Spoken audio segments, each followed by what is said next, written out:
नमस्कार दोस्तों, स्वागत है आपका हमारे हेल्थ अपडेट चैनल पर। आज हम बात करने जा रहे हैं एक ऐसे विषय पर जो इस समय हर किसी की चिंता का कारण बना हुआ है। हवा में बढ़ता प्रदूषण, पानी AQI का बढ़ता लेवल। देश के कई शहरों में AQI 300 से ऊपर पहुंच चुका है। दिल्ली, नोएडा, गुरुग्राम, मुंबई और पटना जैसे शहरों में हवा इतनी खराब हो गई है कि सांस लेना भी मुश्किल हो गया है। ऐसे में लोग पूछ रहे हैं कि क्या अब वॉक या एक्सरसाइज करना सेहत के लिए खतरनाक है या फिर कौन सा समय सबसे सुरक्षित है।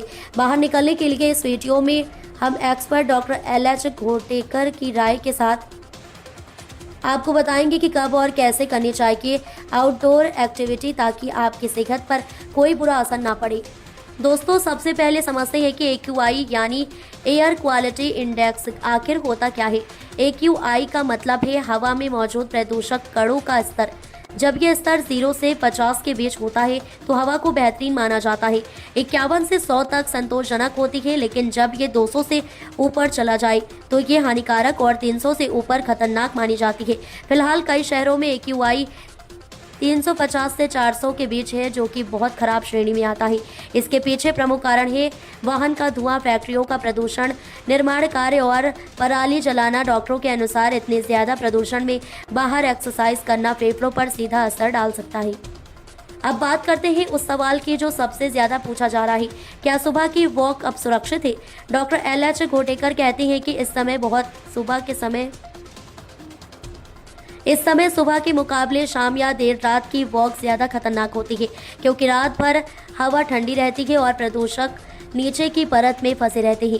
सुबह सूरज निकलने से पहले हवा में प्रदूषण सबसे अधिक होता है, इसलिए सुबह 6 से 9 बजे तक का समय वॉक के लिए सबसे खराब माना जाता है। डॉक्टर की सलाह है कि अगर आप वॉक करना ही चाहते हैं तो या तो दोपहर 11 बजे से 4 बजे के बीच करें, जब सूरज की गर्मी प्रदूषकों को ऊपर की परतों में फैला देती है और हवा थोड़ी साफ होती है। अगर आप बाहर एक्सरसाइज करते हैं तो कुछ सावधानियां बहुत ज़रूरी हैं। सबसे पहले मास्क ज़रूर पहनें, लेकिन सामान्य कपड़े वाला नहीं, बल्कि N95 या N99 मास्क जो प्रदूषण को रोक सके। दूसरा, एक्सरसाइज करते समय सांसें गहरी ली जाती हैं, जिससे ज़्यादा प्रदूषक फेफड़ों में जाते हैं, इसलिए हवा खराब होने पर हाई इंटेंसिटी वर्कआउट से बचें। तीसरा, अपनी डाइट में एंटीऑक्सीडेंट्स जैसे विटामिन C, विटामिन E और हल्दी को शामिल करें, जो शरीर में फ्री रेडिकल्स को खत्म करते हैं। तो दोस्तों, बच्चों और बुजुर्गों के लिए प्रदूषण का खतरा और भी ज़्यादा होता है। छोटे बच्चों के फेफड़े अभी पूरी तरह विकसित नहीं होते और बुजुर्गों में इम्यूनिटी कमज़ोर होती है, इसलिए ऐसे लोगों को बाहर वॉक करने या खेलने से बचना चाहिए। डॉक्टर सलाह देते हैं कि स्कूलों में आउटडोर स्पोर्ट्स क्लासेस फ़िलहाल बंद रखनी चाहिए।